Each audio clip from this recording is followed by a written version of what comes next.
রাতের আধারে জ্বলজ্বল করতে থাকা এ আগুন দেখে প্রথমে আকর্ষণীয় মনে হলেও ভয়াবহ এ দৃশ্য যুক্তরাষ্ট্রের ক্যালিফোর্নিয়ার লস অ্যাঞ্জেলেস শহরের। দাবানলে পুড়ছে দেশটির শিল্প, বাণিজ্য ও আর্থিক কর্মকাণ্ডের অন্যতম প্রধান শহরটি।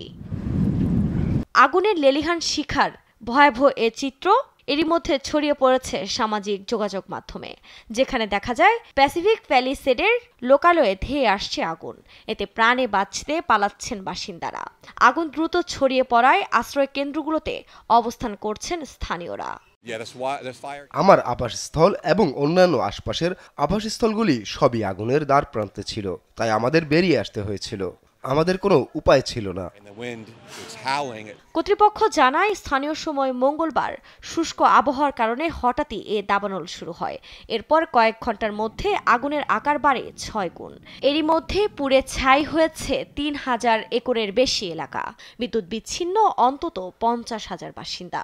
এছাড়া পরিস্থিতি বিবেচনায় 30,000-এর বেশি মানুষকে নিরাপদ স্থানে সরিয়ে নেওয়া হয়েছে। হুমকির মুখে রয়েছে 13,000 ভবন। আগুন ছড়িয়ে পড়ার ধরন দেখে এর ভয়াবহতা নিয়ে সতর্কতা দিয়ে শহর জুড়ে জারি করা হয়েছে জরুরি অবস্থা। আমরা বিপদের বাইরে নই। জাতীয় আবহাওয়া পরিষেবা ভবিষ্যদ্বাণী করেছে যে বাতাস বাড়তে চলেছে এবং আরো খারাপ হতে চলেছে। আগুন নিয়ন্ত্রণে কাজ করছে দমকল বাহিনীর বেশ কয়েকটি ইউনিট। তবে দমকা বাতাসের মধ্যেই হেলিকপ্টার দিয়ে চেষ্টা চালালেও আগুন নিয়ন্ত্রণে ব্যর্থ হচ্ছেন তারা। এ অবস্থায় Los Angeles fire department of duty অগ্নি নির্বাপকদের কাছে আরও সাহায্যের আবেদন জানানো হয়েছে।